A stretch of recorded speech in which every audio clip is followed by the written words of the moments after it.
Real Estate, a Champions Real Estate team here at Berkshire Hathaway Home Services Ambassador Real Estate Company. My name is Mark D. Wehner II, team leader, Champions Real Estate team. And joining me today, as always, is Russ Williams with Williams Mortgage. So every Wednesday, we try to jump on here over the lunch hour and give you kind of rundown what's going on in the real estate market in the last week.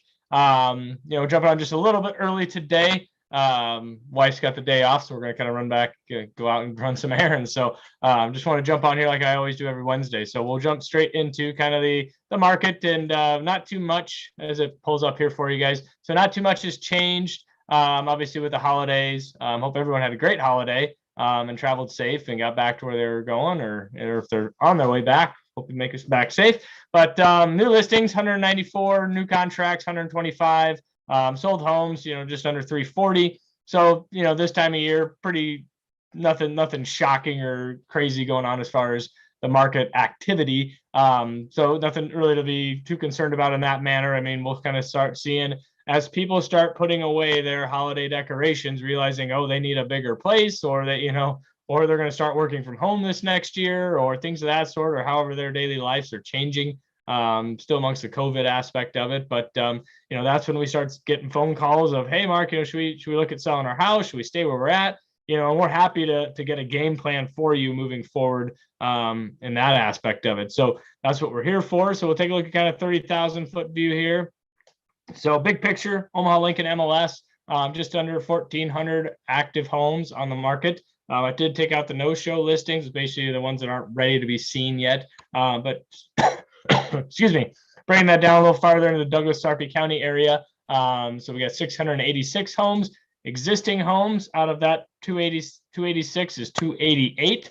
New construction down a little bit from the kind of previous weeks. We were hovering on that 430, 440 standpoint, but some of those houses are to that point where they can kind of have a big picture idea of what they're going to look like. For some of those people who can't visualize it, so some of those got taken off the market. Obviously, you got contracts written. Months of inventory obviously is down because our number of listings are down.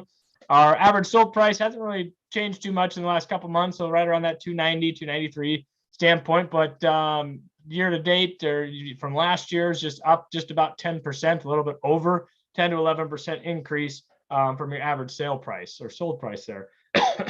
So as you can see, the market is still very, very favorable. As we're kind of going into the new year, a lot of people start jumping on the bandwagon of New Year's resolutions.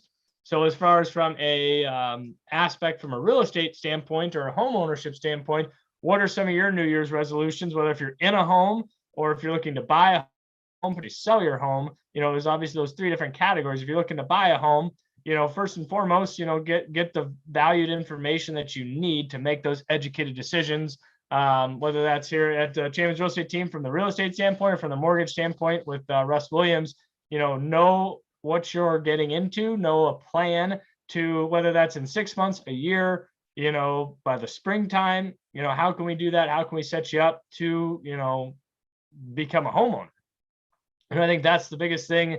And, those that are still looking or have been looking, stay the course. Like I said, there was only 125 contracts that were written this last week. If you're out there, plugging away, you can still jump on and get some of those homes that are out there because there's not that much competition as you see coming in the February, March time frame.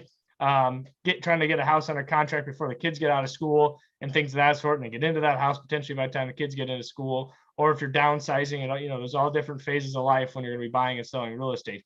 As we're looking now, like I mentioned, you're starting to put away all your holiday decorations. Gosh, we need more room.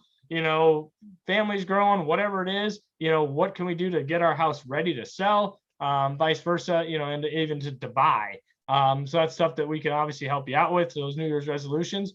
The other thing Russ and I were kind of talking about is obviously the stock market has been doing pretty well this last year. But sometimes good things have to come to an end at some point in time. Maybe diversification into the real estate investment.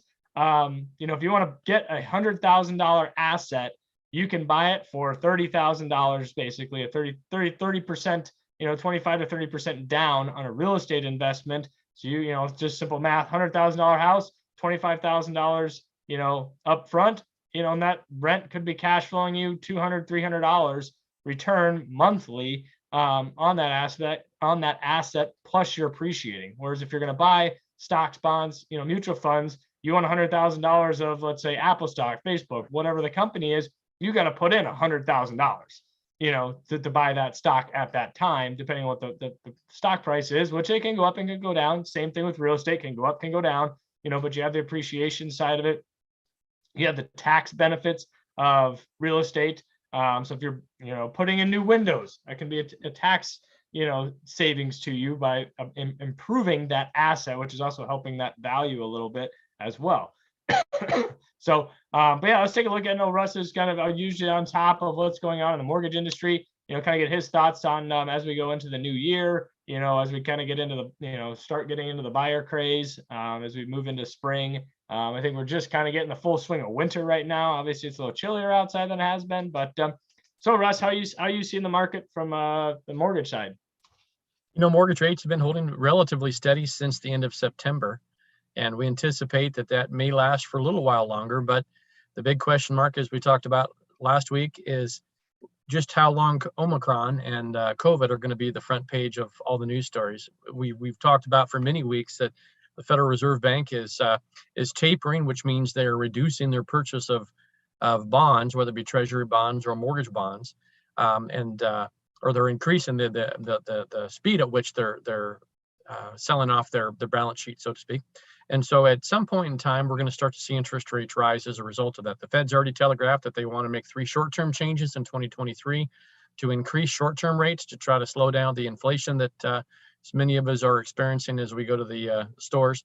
And that's going to have an upward pressure on mortgage rates. So if you're thinking about buying, to echo what Mark said earlier, it's very important to have a plan put together and start that process sooner versus later. Certainly when the spring market rolls around, the expectation generally is among most consumers that there will be more inventory on the market, and there is some truth to that. But certainly there's also going to be more buyers in the market as well. So in the event you're thinking about making some changes in your living quarters in 2022, this is the time to get started on it so that you're prepared to get the property at the best price, at the lowest possible finance terms, and maybe even beat the rush, so to speak. As far as investments go, certainly we don't know what we don't know. So in the event that you just aren't sure about real estate as an investment, this is a great opportunity to reach out to Mark's team or reach out to me. And we'd be happy to give you information on some things to take into account and also ways to protect yourself. And folks will think, Mark, that, if I have a rental property, I'm going to be fixing that light bulb at 2 a.m. And as you know, that's not always the case. Yeah, there's property management companies that can handle that. I myself have a property manager, kind of a set it and forget it, and he does a great job keeping me informed. But that's one of those things that if I got 2 little girls I gotta keep up with, and so if I don't have the time to go over there and manage those properties, I can happily pay somebody a percentage of the monthly rent to do that. Your time is money, and so what's your time worth? And depending on what your strategy is it a long term, hold it for a long time, build that equity, and then you can use that equity for other things, be that for pay it for college, for your retirement. Those are things that my wife and I, we met with our financial advisor once a year. Kind of like I advise you from a real estate standpoint, get a real estate advisor like myself that's happy to sit down and say, where are you at in your real estate game? What's your plan? And sitting down with our financial advisor, he's like, well, here's how much, if you want to potentially help your children with college, here's what it's going to cost in 18, 20 years, in that regards. And so it's kind of one of those things that like, oh my gosh, it's an eye-opening thing. Okay, how can you even put a dent in that? Well, if you need X amount of dollars, well, now if you get a house and it's going to appreciate, you can pull that equity out, use that to pay potentially for some of that college, and then it's going to build more equity as you keep a renter in there. Whereas if you use kind of those college 529 plans, that are great, but you sell that asset, you don't have an asset anymore. So it's one of those things where you can have real estate, use that as a vehicle, you're going to keep getting that monthly rent check, build that equity appreciation, and you pay for college. Now your equity's, been spent on that, but now you can build that equity back up and use it again when you go to retire 20 years after your child goes to college or something like that. Whereas a 529 plan, poof, it's done its job, it's paid for college, which is great, but now you don't have an asset anymore. You sold the stock essentially. So, but that's just something that we kind of take a look at. What are vehicles that we can do to help you? Now, maybe it's a great thing for you, maybe it's not, and that's perfectly fine. But my goal is to get that information so that, you and whoever your decision makers are, can help facilitate that and bounce the ideas off of. And, that's kind of the fun part about real estate and the stock market and all sorts of crazy things that are out there, the crypto and, things of that sort that you may not be 100% familiar with, but find an expert in that field, get educated, and then make the best decision for you, for your family, for, whoever that you're looking at. So I think that's just one of those things that, as you talk about New Year's resolutions, maybe that's something. I want to learn more about real estate investing. I want to learn more about crypto. I want to learn more about the stock market, whatever it is, from a, work on that financial freedom that you can, which basically is your freedom is your time. That's what essentially the money is going to basically buy you, is your time.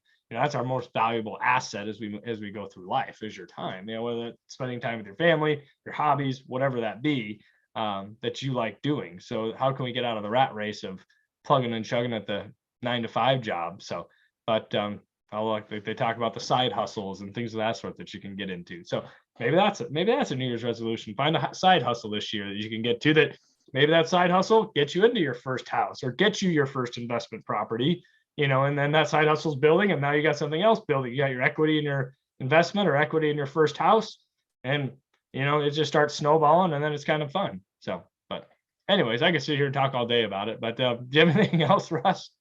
No. Happy New Year to you, Mark. Hope it's profitable and safe and healthy.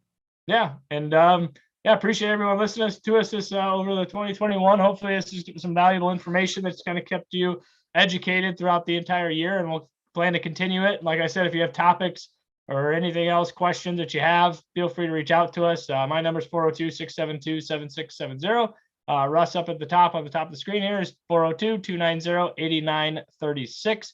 And we're happy to sit down in person, Zoom, however we can get in touch with you, and work on a game plan for you and get you taken care of. So once again, appreciate everyone watching us this year, and we'll see you again next year. All that funny joke goes on for the next couple of days here, but take care, and we will talk to you soon.